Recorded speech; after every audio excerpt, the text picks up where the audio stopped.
जय जय श्री राधारमण, जय जय नवल किशोर, जय गोपी चित चोर प्रभो, जय जय माखन चोर। जय जय श्री राधा, जय जय श्री राधा, जय जय श्री राधा। आज से एक सत्संग की श्रृंखला प्रारंभ हो रही है, जिसे YouTube पर, फेसबुक पर और जो स्पेशल क्लास वाले विद्यार्थी हैं उनके साथ साझा किया जाएगा। साथ ही साथ कुछ यहाँ के जो विद्यार्थी हैं उनको भी समक्ष बैठाया जाएगा। इसका लाभ आपको कुछ इस प्रकार होगा कि जिन कथाओं को आप हमारी कक्षाओं के माध्यम से सीखते हैं उन्हें आप बोलने का प्रयास भी कर पाएंगे और आपको यह पता भी चलेगा किस कथा को, किस भाव को कैसे बोलना है। कोई करुण रस का भाव है उसे कैसे बोलना है, कोई रौद्र रस का भाव है उसे कैसे बोलना है, हमारी आवाज़ की गति कैसी होनी चाहिए, हमें ऊंचे स्वर में बोलना है या बहुत निम्न स्वर में बोलना है, हम किस प्रकार से बोलें जिससे श्रोता और हमारे बीच अर्थात श्रोता और वक्ता के बीच परस्पर संबंध स्थापित हो। आप लोग समय समय पर जो महत्वपूर्ण चीज़ें आपको लगे उसको नोट डाउन करिएगा। हम आज भूमिका बता दिए हैं, आगे से जब भी यह श्रृंखला आप लोगों के पास आएगी तो कुछ इस प्रकार आएगी कि हम सीधे कोई भी प्रसंग स्टार्ट कर देंगे भाव के साथ। माता जानकी का स्वयंवर होने लगा। महाराज जनक जी ने आदेश दिया अपने सेवादारों को कि तुम लोग विलंब मत करो, शीघ्र जाओ और सारे राजाओं को सूचित कर दो कि अति शीघ्र स्वयंवर का कार्यक्रम प्रारंभ होगा। सेवादारों ने वैसा ही किया, जोर से आवाज लगाई, दूर दूर से आए राजाओं आप तैयार रहें, अति शीघ्र स्वयंवर का कार्यक्रम प्रारंभ होने वाला है। राजा तैयार हो गए। अब सिर्फ राजा तैयार नहीं हुए, राजाओं के साथ उनके इष्ट देव भी आए हुए हैं, वे भी तैयार हो गए। सारे इष्ट देव आपस में चर्चा कर रहे हैं। चर्चा क्या हो रही है? देवता आपस में कहते हैं कि मैं फलाने राजा का इष्ट देव हूं, देखना जब ये राजा धनुष भंग करने के लिए उठेंगे मुझे याद करेंगे, और जैसे ही इन्होंने मुझे याद किया मैं झटपट बिना विलंब करते मैं इनकी सहायता के लिए दौड़ा चला जाऊंगा। दूसरे इष्टदेव कहते देख लेना ये मुझे याद करेंगे, और जैसे मुझे याद किए मैं तुरंत दौड़ करके इनके पास चला जाऊंगा। राजा अपने स्थान से उठे, धनुष के पास पहुंचे, धनुष को उठा भी दिया, कमर दर्द करने लगी तो कमर भी पकड़ लिया, लेकिन अपने इष्ट देवों को याद नहीं किया। इष्ट देवों का मन खिन्न होने लगा। वो सोचते बताओ ये वही लोग हैं जिन्हें आशीर्वाद देने के लिए मैं सदैव आतुर रहता हूं, परंतु ये मुझे एक क्षण के लिए याद नहीं करते।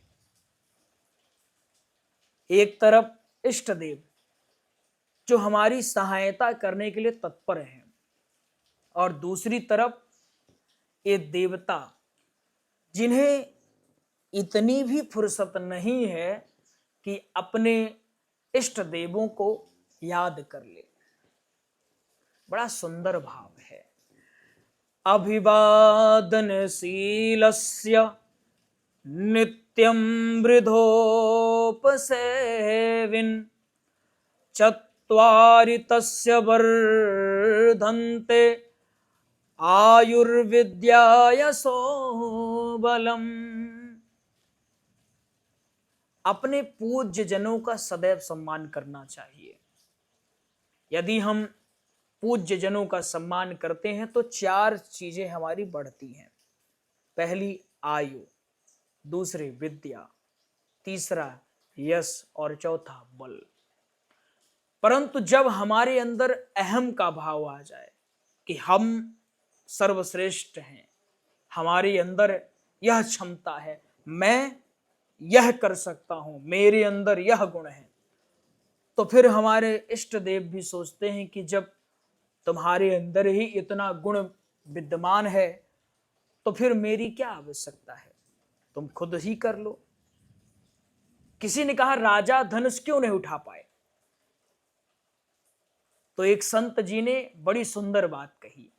2 तरह के राजा थे। एक राजा जब धनुष तोड़ने जाते तो क्या कहते, हे गणेश जी मुझसे धनुष उठवा देना, और जब धनुष न उठे तो फिर क्या कहते, कोई बात नहीं, आपने मुझसे धनुष नहीं उठवाया तो कोई बात नहीं, एक काम करिएगा, जो मेरे साथ राजा आए हैं इनसे भी मत उठवाइएगा। खुद का सर्वनाश तो हो गया, दूसरों के सर्वनाश की भावना भी छिपी हुई है। अक्सर आप देखते होंगे ऐसा लोगों को व्यवहार करते हुए। गोस्वामी तुलसीदास जी एक भाव लिख रहे हैं, भूप सहस 10 एक ही बारा, लगे उठावन टरई नटारा। 10,000 राजा एकत्रित हुए और मिल करके धनुष उठाने का प्रयास किए। किसी ने पूछा मान लो धनुष उठ गया तो फिर माता सीता किसके घर जाएंगी।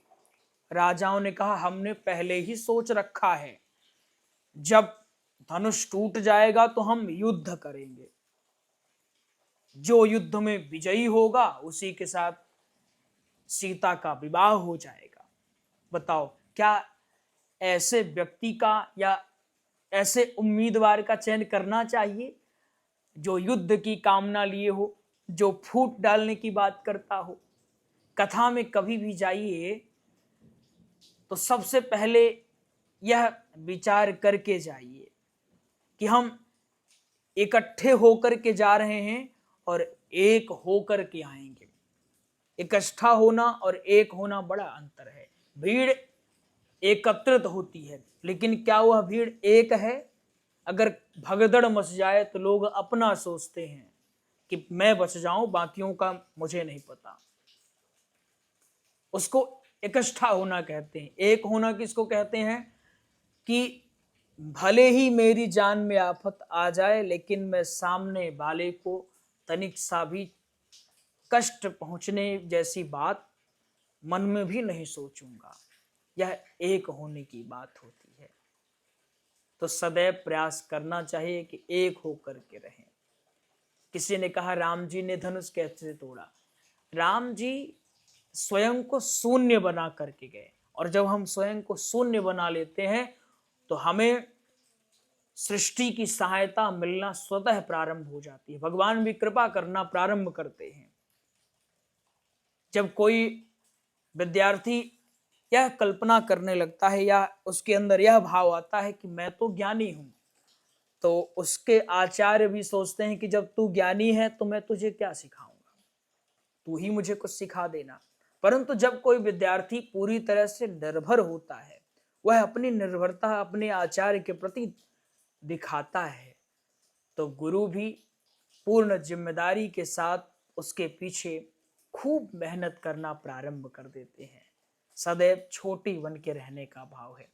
यह छोटा सा सत्संग आपके जीवन में बड़ा चमत्कार ला सकता है। बस अनुभव करिएगा। बिना अनुभव के आप कोई भी कथा श्रवण कर लें, कितनी भी श्रेष्ठ कथा श्रवण कर लें, ना तो आनंद की अनुभूति होती है और ना ही उसका कुछ फल हमको मिल पाता है। कथा का सार यह है कि सदैव स्वयं को छोटा रखने का भाव रखिए और सदैव यह भी सोचते रहिए कि कर्ता धर्ता वह है, मैं मात्र एक निमित्त हूं। मेरी इतनी क्षमता थोड़ी है कि मैं कोई कार्य कर पाऊं। जो हो रहा है, जैसा हो रहा है, मेरे जीवन में उतार चढ़ाव की भावना आ रही है, यह सब मेरे प्रभु की इच्छा है। उनके इच्छा के विपरीत एक पत्ता नहीं हिलता तो मेरे जीवन की नौका कैसे चल सकती है।